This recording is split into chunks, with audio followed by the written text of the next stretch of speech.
8-year-old outsmarts his mom killer after she leaves clues behind. Whoa, wait, what? So he died, but then he left like cookie crumbs? Did I understand that right? Blues clues ass death. My fault. Is mama ugly? She looked a little weird. Don't try to with me. What did your mom say? I'm not trying to with you. The boy you see here is 8-year-old Ricky Tokars. 2 years before this footage was recorded, Ricky was celebrating Thanksgiving with his family. He lived with his younger brother, Mike, his dad, Fred, and his mother, Sarah. They are what some would call the picture-perfect family. But Ricky's life would take a horrifying turn for the worse on November 29th, 1992. I sort of seen if my mom was like still awake or if she was dead. And then I woke my brother up and... You woke your brother up? Yeah, and then I told him we had to go get help. And then he went to go get help. After getting home from their holiday trip, little Ricky and Mike could only watch in horror as their mom was killed right in front of them. Oh, shit. Investigators immediately turned to her husband, Fred, a high-profile attorney. I'm sorry to think of the lifestyle that I was losing. Not only my wife, but my whole lifestyle. I'm sorry. He looked like y'all, low-key. Kenji, what? My fault. He like, what? He like goes, turtle. You know what I mean? Turtle. Do you not see it, Kenji? Okay, my fault. My fault. I'm sorry. I apologize. But they confirmed that he was still out of town that night, and Ricky and Mike could still be in danger. Sarah was afraid for her life. She thought that she knew too much. But even after her murder, Sarah provides the clues that protect her kids and reveal the truth about the mastermind behind it all. Oh, He shit. killed her, but he didn't silence her. She got the last word. That was like the most Year is corny shit in the 1992. world. Yo, fuck that detective. I don't know who said that corny shit. I just know he was practicing that shit in the mirror though. Like, what? In East Marietta, Georgia, an Atlanta suburb, 6-year-old Ricky Tokars lives with his mom, Sarah, his dad, Fred, his 4-year-old brother, Mike, and their dog, Jake. Fred is a Damn, I went back successful too far? criminal defense attorney with his own practice, and Sarah is a stay-at-home mom who loves her kids more than anything. She was always there for us, always very compassionate and understanding. She was like over the moon with those little babies. I mean, she was just so devoted to them, so just loved them, and they just adored her. It's November 25th, 1992. The Tokars join Sarah's family, the Ambrescos, for Thanksgiving in Florida. Every gathering is a big, joyful reunion between the 7 sisters and each of their families. Fred has to leave for a meeting in Alabama, so he tells Sarah he'll go back home separately. November 29th, 1992. What if, like, hear me out. What if he didn't have a meeting, he was cheating on her, and then his wife died? That would suck. That would be the worst. My fault. I'm assuming the worst. I apologize. It's not my fault. So he tells Sarah he'll go back home separately. November 29th, 1992. The Ambrescos have a family tradition to gather and wave goodbye as everyone leaves the house. Everyone is in good spirits, as soon enough, they will reunite for Christmas. Sarah and her boys say goodbye as they get ready for their 8-hour journey back home. My mom and dad said that as they were pulling away, Sarah and the boys were singing back to them, "I'll be home for Christmas." Aw. I never saw her again. Late that night, police get a call about 2 young boys showing up on a stranger's porch, shivering and covered in blood. The kids are desperate, tearfully saying their mom needs help. Holy shit. Police rush to the neighbor's house and search the area. They find a white car, abandoned in a ditch, and their fears are confirmed. After getting closer, they realize there's a body of a woman inside, 39-year-old Sarah Tokars. Investigators have very little information to go on. After searching the car, police go back to the Tokars' home to look for any clues that could help them catch the killer. At first, the scene appears to be a burglary gone wrong, but as they investigate the house further, they realize there's more to the story. There are no signs of forced entry. The door from the patio to the kitchen was actually unlocked, but detectives learn that the lock was already broken before that night. The more they find, the less sense it makes. Burglars generally don't want to see people, so if someone's pulling in the front of a house, they're usually jumping out the back door and getting out of there. Drawers had been pulled out and things like that, but there was nothing obvious that was taken. And there certainly were things in there that were valuable that a burglar would take. It was clear to me that this was a staged scene. 6-year-old Ricky and his little brother Mike just witnessed the unimaginable. They are overwhelmed with shock and confusion, but police have to turn to Ricky for answers, and he is able to be strong for his mom. He gives a brief description of what just happened to them, explaining they were kidnapped from their home before their mom was shot. Holy The shit. gunman was a black male, He really couldn't tell an age at that time. Rick, describe the gun that he... Why the fuck? If this is the gun that she got shot with, I'm sorry, that's crazy. He had to put powder in that bitch, stuff a fucking bullet down and pipe that motherfucker down. Imagine missing with that motherfucker, dude. 5-minute reload time. Kenji, what? Sir, what? he was armed with is a pirate gun. I don't know how much worse. What? That's actually what she got shot with? Yo, I'm so sorry. I thought they were just showing some random gun. Getting shot with a pirate gun is crazy. I'd rather get shot with a fucking pink sparkly Glock. My fault. I'm sorry. I apologize. Rick, describe the gun that he was armed with as a pirate gun. I don't know how much worse you can get. The boys might have escaped death, but they're not safe yet. My fault. And as the only witnesses to the attack, the investigators worry the kids could be the next target. They ask Ricky where his dad is, and he says he's out of town. Detectives learn he's staying at a motel nearly 200 miles away in Alabama. They're able to contact him and tell him that his wife has been murdered. Visibly upset by the news, Fred Tokars breaks down. He was just a physical wreck, just crying uncontrollably. Remember thinking, That's so this sad, poor dude. guy. Ricky and Mike stay with their other relatives while their dad is out of town. As the family struggles to process the news, Ricky asks if they'll be able to go see their mom in the morning. I remember saying, like when my mom gets out of the hospital, she said she's not going to be out of the hospital. She died. I remember thinking our dad had been there to save the day. Ricky and Mike are overwhelmed with emotion. Their mom is gone, and her killer is still on the loose. Police want to give the boys closure and bring their mother's killer to justice, but nobody can think of a reason why anyone would want Sarah killed. Investigators wonder if the murder could be linked to Fred's work instead. We asked him about all his clients and his business partners, one after another. He listed business partners, clients for 3 hours. No idea who may have killed Sarah. Fred Tokars paints his relationship with Sarah as the perfect marriage, but suspicion quickly turns on Fred himself, as Sarah's family already knows more about the true relationship between the two. In 1985, 7 years before her death, Sarah Ambresco is 32 years old when she marries Fred Tokars, a successful and ambitious district attorney. I remember saying he puts the bad guys in jail. I think she was so proud of that. From the outside, it seems like the Tokars have an idyllic life. Over the next 3 years, they welcome their 2 little boys, Ricky and Mike. However, the marriage starts to crumble when Fred makes a career change. He opens his own private law practice, and he becomes a criminal defense attorney. I remember my father not being around very much. Happy At the 18 time, you know, it's just dad works, and that's the kind of thing you accept. Fred's absence in the family's life events is becoming the norm, and Sarah becomes suspicious of his work life. Sarah confides to her sister that at home, she would often answer the phone and the caller would immediately hang up. She is scared for her family. Fred tells her that no danger would ever come to them. But in 1989, when Ricky is only 3 years old, Fred's promise is already falling apart. My brother found a pistol under the floorboard of the passenger seat of the car. It scared her to death. Something was really wrong. I think her first instinct was to protect my brother and I. Thankfully, the gun doesn't go off or hurt Ricky, but Fred's dangerous and secretive lifestyle is now directly threatening the boys. Sarah thinks of how much worse the outcome could have been, and she's terrified for them. Fred quickly gets controlling and abusive, and the whole family suffers. My mama and my dad You're asking me what memories I have of my parents when I was young, and really the only thing I can think of is fighting. It wasn't like a nice household. She tried so hard in the beginning to try to make everything be even and at peace for the boys so that they didn't have to grow up in a house of all fighting and yelling and things like that. With Fred's constant absence, Sarah also suspects her husband is having an affair. She wants a divorce, but Fred tells her she would never be able to take the kids. I told you. Did I not tell you? Kenji, that's enough. No, fuck you. I literally say he's, a business trip. Yo, come on now, chat. Come on now, chat. He was gonna go see that extra family. Sarah decides to hire a private investigator to gather evidence against him. The investigator brings proof that Fred is indeed cheating on Sarah.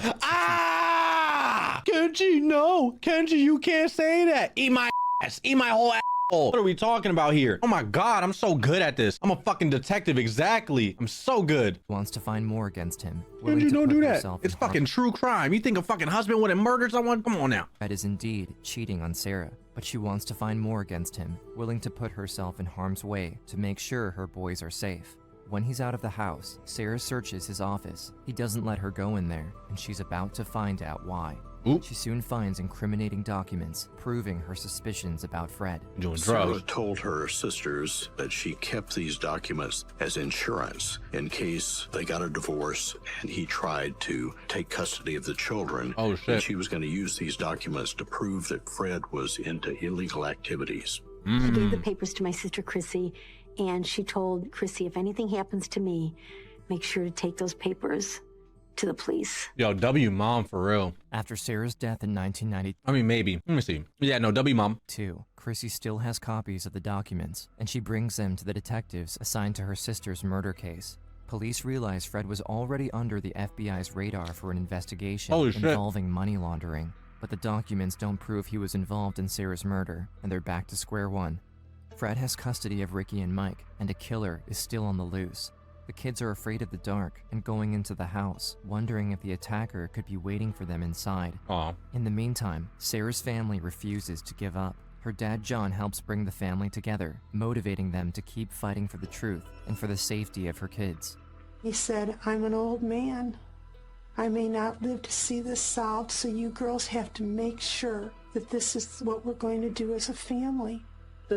Damn, the dad did not know how to pull out. Holy shit. Look at all them kids. Something for us to do to try to help and make sure that someone else's sister or loved one can't get hurt like this, and that's what we're going to do. We'll just won't rest until we can get some justice.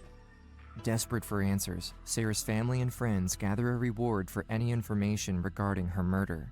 Nearly a month after the attack, a woman takes the bait. She calls the police and gives up her brother, a man named Curtis Rower. He had come home that evening and had blood on his tennis shoes and on his clothing and had basically confessed to shooting a woman. Damn. Curtis Rower is a drug addict with a history of crime. Police arrest him on December 23rd, 1992, 24 days after Sarah's murder. They had cameras back then? Investigators don't know if he has any motive for... Chat, they had cameras back then? How the fuck were they getting pictures of this? When the fuck was the camera? Bruh. Yeah? Jesus.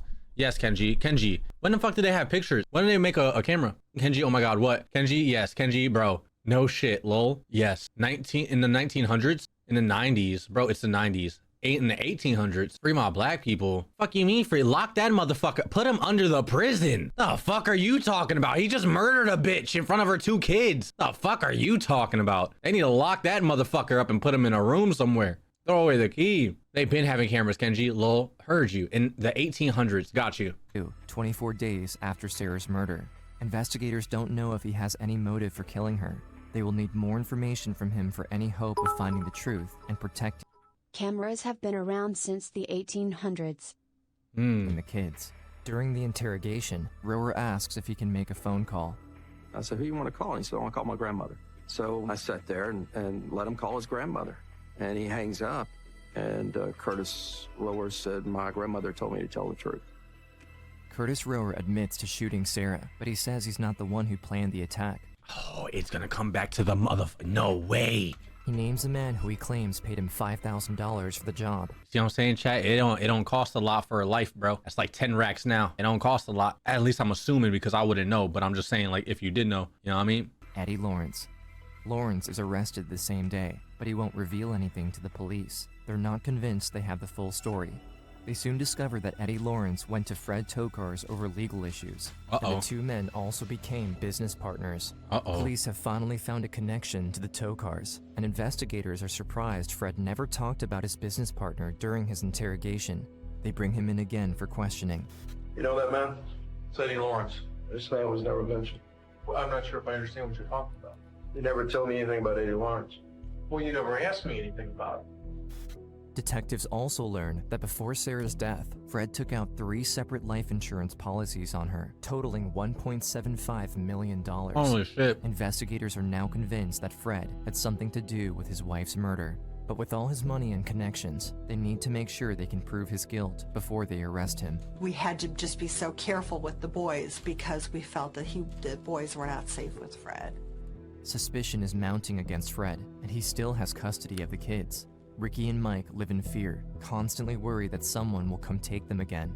but it could be the man who's taking care of them who poses the biggest threat.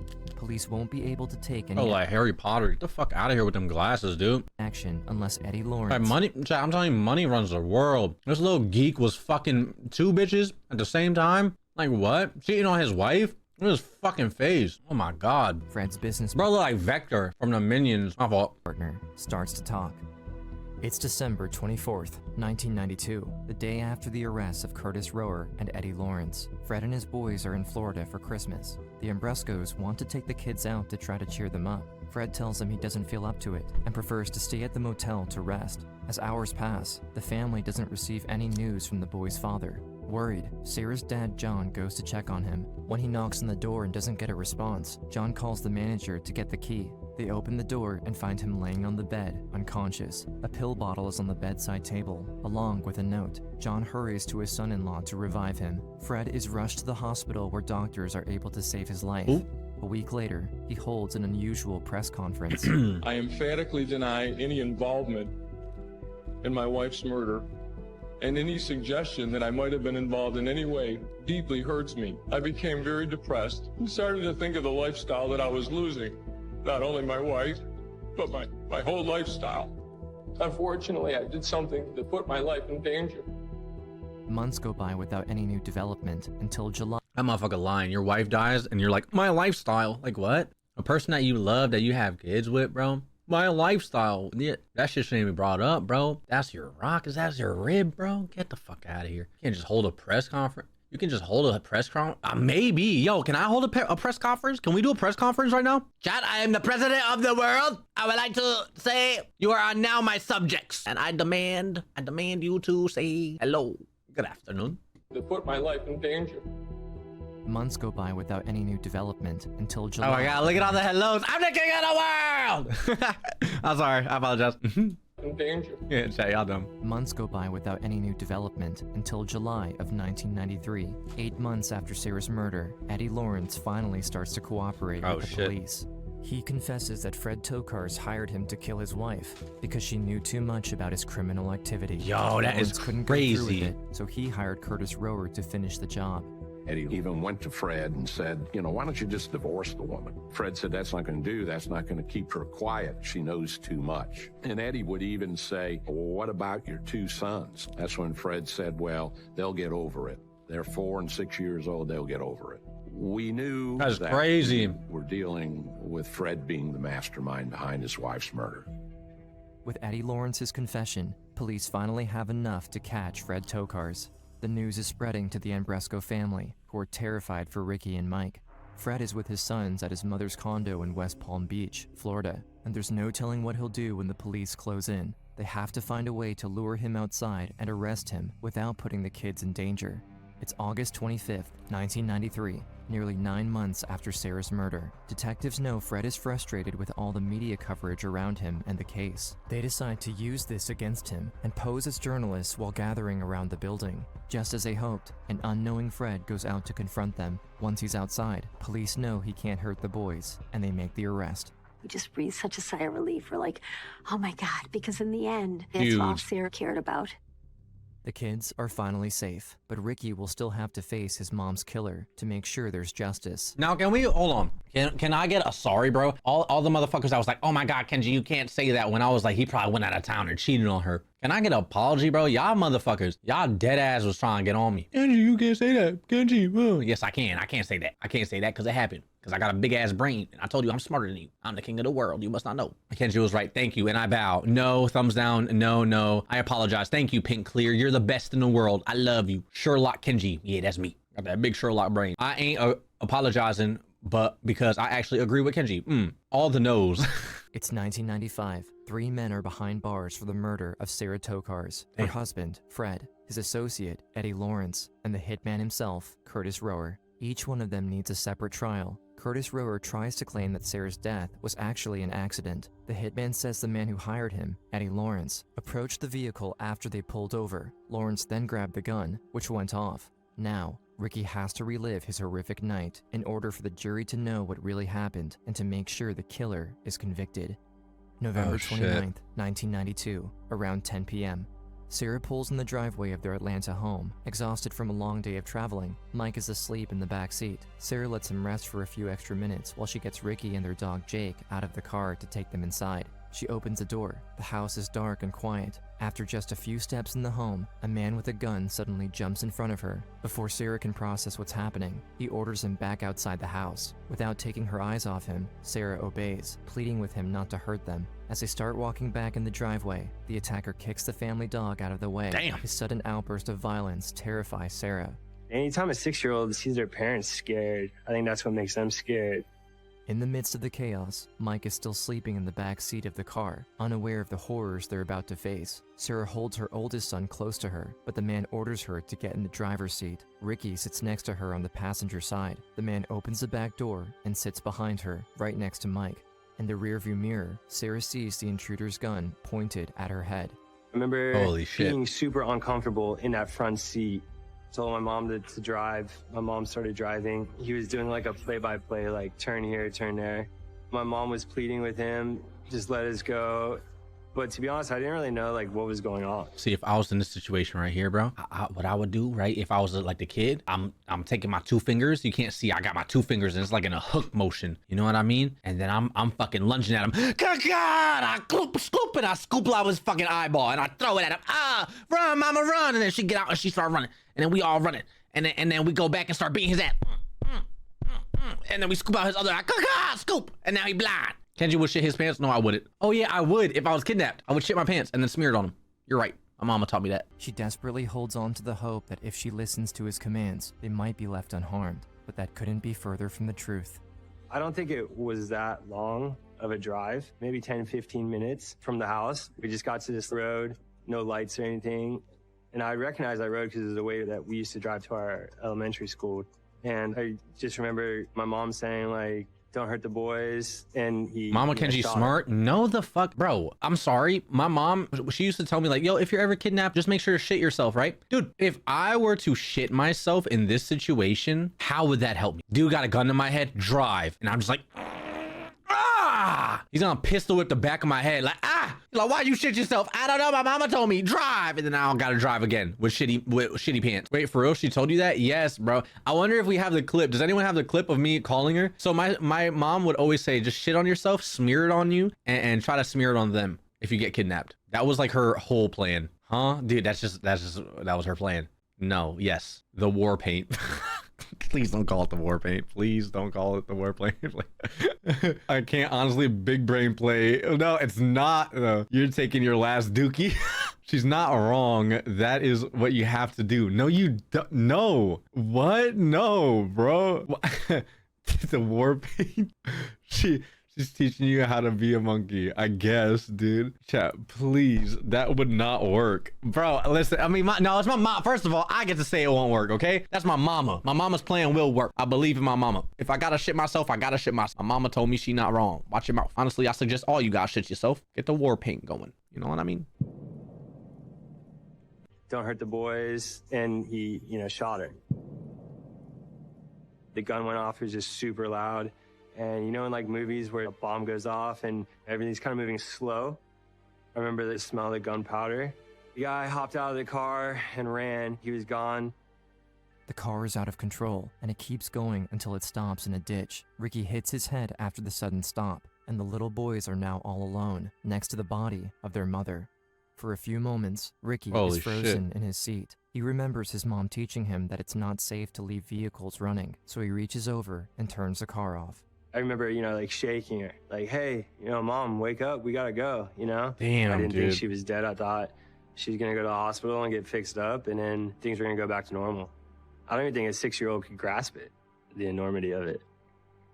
As she doesn't move or reply, Ricky figures she's hurt and— Yo, what a W dad. Yeah, just fucking kill the mother of my children, right in front of them, please. It's fine. They won't remember. It's fine. Like, what, bro? What fucking dumbass? Hello? As she doesn't move or reply, Ricky figures she's hurt and needs some help. He unbuckles his seatbelt and opens a door. The boy steps outside and heads towards the back door of the car to help his little brother out of his seat. Ricky then takes his hand and leads him away from their mom. The 2 little boys see some lights on in the distance and instinctively run towards them.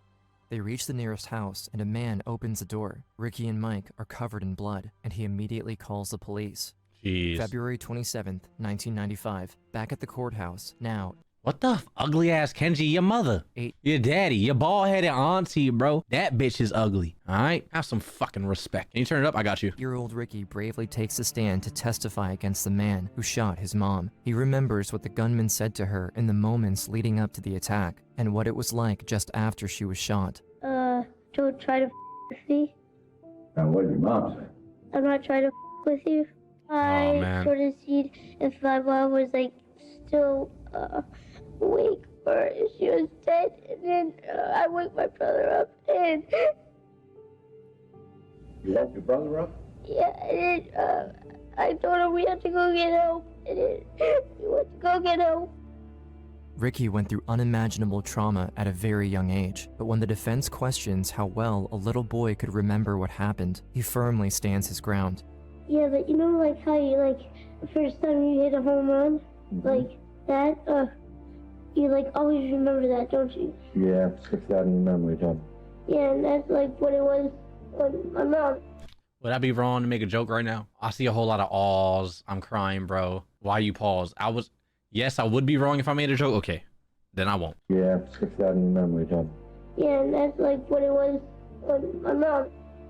With the help of Ricky's testimony, Curtis Rower is sentenced to life without parole, and he will never hurt anyone again. 2 years later, during his dad's trial, Ricky doesn't have to face his father in court, but they read a full transcript of his testimony to the jury. We, the jury, find beyond a reasonable doubt that the offender caused or directed another to commit murder. Damn. Fred Tokars and Eddie Lawrence are both sentenced to life in prison. After Fred's arrest, Ricky and Mike move in with the Ambresco family. Sarah's parents raise the two boys with love, and they don't have a relationship with their father.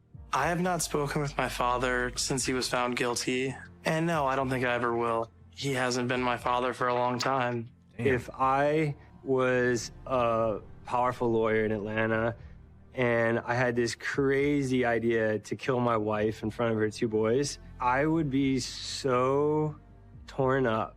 I try to spend the rest of my life trying to ask for forgiveness and trying to make it right. That's just me, though. So I don't forgive Fred, and I probably never will, and I'm fine with that.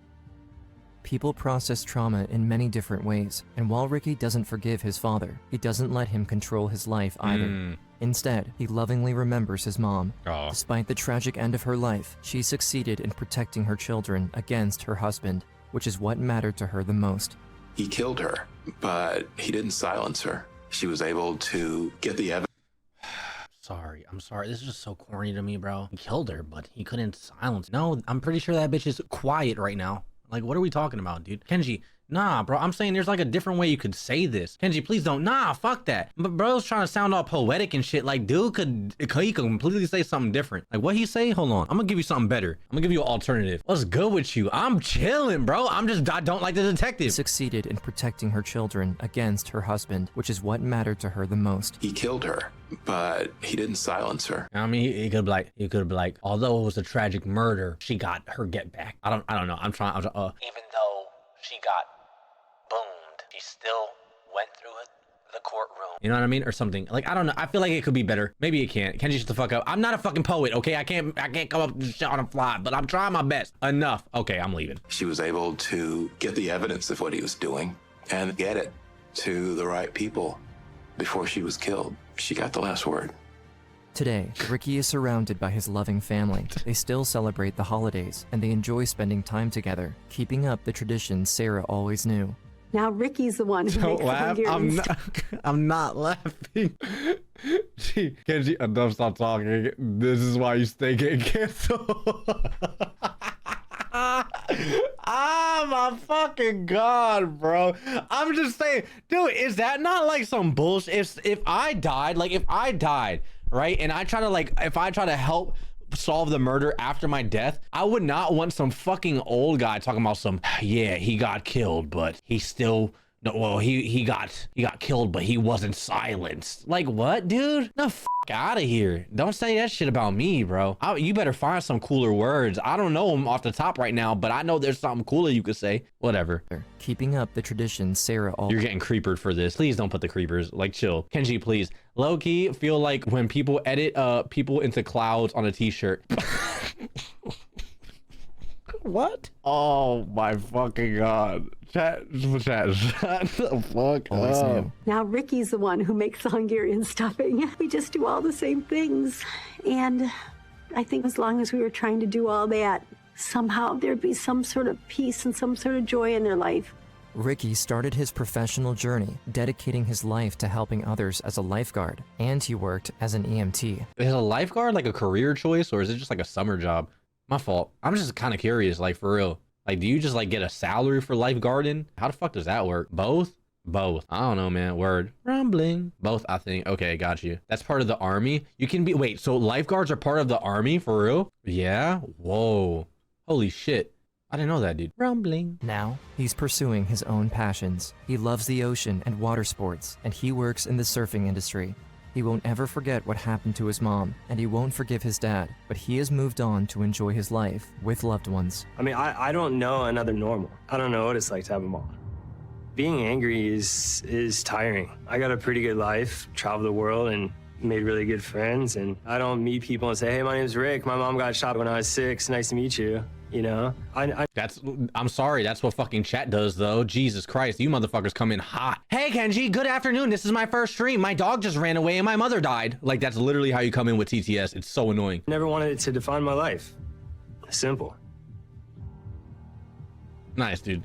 Fred Talum was also convicted of money laundering in memory of Sarah Talum and Mike. Wait. Oh, I was wondering, did Mike die? The other brother, he died or he passed away? Because I didn't see him this whole time. I was about to ask, like, yo, where the fuck is Mike? Damn, dude. 88 to 2020. 88. Hold on. So that's 9. What was he, 32? 32? Damn, he died at 32. Fuck. How the fuck did he die? Hope he died. That's the brother, asshole. That's not the husband. You hope the fucking brother died? Like, what?